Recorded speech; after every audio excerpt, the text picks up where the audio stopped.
F5 전투기는 도입된 지 40년 이상이 지난 노후 기체로 점점 기체 수명과 성능의 한계에 도달하고 있습니다. 장기간 운용으로 인해 구조 피로도가 누적되었으며 이는 비행 중 기체 이상이나 사고의 위험성을 높이는 요인으로 작용합니다. 또한 원제작사인 미국에서도 해당 기종의 생산이 종료된 지 오래이기 때문에 주요 부품의 수급이 점점 어려워지고 있습니다. 이러한 상황은 정비 효율성 저하와 높은 유지 비용으로 이어지며 전반적인 운용 효율을 떨어뜨리고 있습니다. 잦은 정비 주기와 부품 대체 비용 증가로 인해 실제 출격률이 낮아지는 문제도 발생하고 있습니다. 특히 현대전에서는 신속한 대응 능력이 중요한데 노후화된 F5로는 이러한 요구를 만족시키기 어렵습니다. 따라서 한국 공군은 F5를 점진적으로 퇴역시키고 이를 대체할 신형 전투기 도입을 통해 공군력의 현대화를 추진하고 있습니다. F5는 냉전 시대의 미국 노스롭 4가 개발한 경량 다목적 전투기로 비교적 저렴한 가격과 운용 효율성 덕분에 전 세계 여러 국가에 널리 수출되었습니다. 대한민국은 1965년부터 F-5A B형을 도입하였고 이후 F-5E, F-타이거 2 버전까지 지속적으로 운용해 왔습니다. 이들 기체는 한동안 한국 공군의 주력 전투기로 활약했으며 국내 기술을 바탕으로 일부 기체는 정밀 개량 작업도 거쳤습니다. 개량형에는 현대화된 항전 장비와 통신 시스템이 탑재되어 제한적이지만 작전 효율성을 높이는 데 기여했습니다. 비록 최신 전투기에 비해 성능은 다소 부족하지만 여전히 수도권과 중부권의 방공 임무에 투입되어 핵심적인 요격 전력으로 활용되고 있습니다. 특히 조종훈련과 공대공 전술훈련에 있어서도 여전히 중요한 역할을 수행하고 있으며 F5는 한국 공군 항공력 발전의 초석으로 평가받고 있습니다. F5 계열 전투기는 도입된 지 수십 년이 지난 기종이지만 대한민국 공군은 이들 중 일부 기체에 대해 전자장비와 항전 계통의 현대화 개량을 실시했습니다. 특히 레이더 시스템은 노후화된 아날로그 방식에서 디지털 방식으로 개선되었으며 이에 따라 목표 탐지 및 추적 능력이 크게 향상되었습니다. 또한 GPS 기반의 디지털 항법 장비가 탑재되어 비행 정밀도가 높아졌고 현대적인 통신 시스템 도입으로 작전 중 타 전투기 및 지휘소와의 실시간 정보 공유도 가능해졌습니다. 이 같은 개량을 통해 F5는 단순한 구형 전투기를 넘어 제한적인 상황에서는 여전히 요격 임무를 수행할 수 있는 수준으로 전투력을 유지하고 있습니다. 물론 최신 4.5 세대 전투기들과 비교하면 여전히 한계는 존재하지만 개량된 기체들은 저비용 고효율의 방공 전력으로서 일정 역할을 수행하고 있습니다. F5 전투기는 단거리 공대공 미사일인 AIM-9 사이드윈더를 장착하고 운용할 수 있도록 설계되어 근접 공중전에서의 기본적인 요격 능력을 보유하고 있습니다.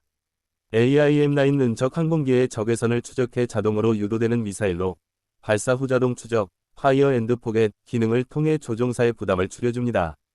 이를 통해 F5는 비록 구형 기체이지만 적 항공기와의 교전 상황에서 제한적인 방어 및 공격 작전을 수행할 수 있습니다.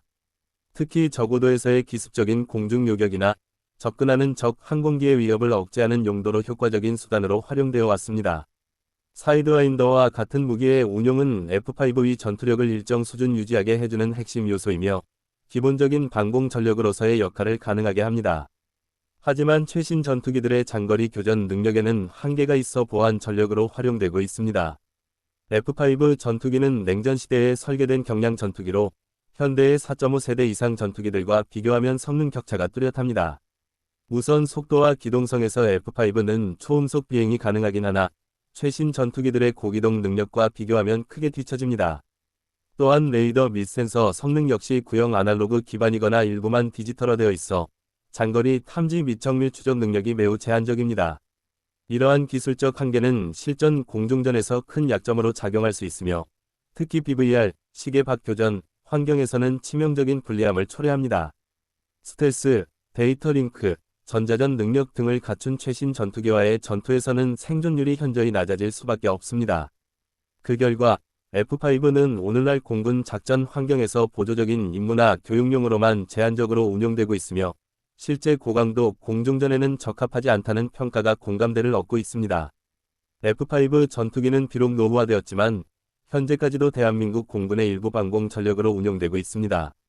특히 수도권 및 중부권의 공중방어 작전에서 북한의 구형 전투기인 29와 I-21 등의 위협에 대응하는 임무를 맡고 있습니다.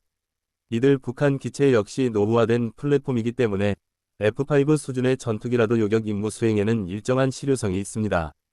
빠른 출격 능력과 단거리 요격 작전 수행 능력을 바탕으로 초기 공중 위협에 대한 1차 방어선으로 여전히 가치를 지닌 기종입니다.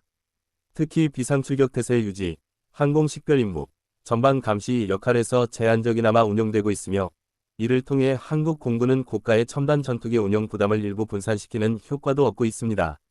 그러나 장기적으로는 이러한 역할조차도 최신 플랫폼으로 대체될 예정이며 F5의 운용은 점차 축소될 전망입니다. 대한민국 공군은 노후화된 F5 전투기를 단계적으로 퇴역시키고 이를 대체할 차세대 전투기 도입을 적극 추진하고 있습니다. 대표적으로 국산 4.5 세대 전투기인 KF-21 보라매와 경공격기이자 고등훈련기 역할도 가능한 FA-52그 주역입니다. KF-21은 스텔스 설계와 첨단 센서 시스템, 뛰어난 전자전 능력을 갖춘 최신 기종으로 F5의 임무 영역을 훨씬 능동적이고 광범위하게 대체할 수 있습니다. 또한 FA-50은 비교적 저비용으로 운용이 가능하면서도 기본적인 공대공 및 공대지 임무를 수행할 수 있어 단거리 요격 및 전환훈련용으로 이상적인 기체입니다. 이런 세대 교체는 공군의 작전 효율성과 생존성을 높이는 동시에 방산 자립도를 강화하는 전략적 효과도 가지고 있습니다. 결국 F5는 역사적인 역할을 다하고 한국 항공전력은 더욱 현대적이고 정례화된 체계로 재편되고 있는 중입니다. 영상이 마음에 드셨다면 좋아요와 구독 부탁드립니다. 그리고 별표 알림 설정, 벨 아이콘, 별표도 꼭 눌러주세요.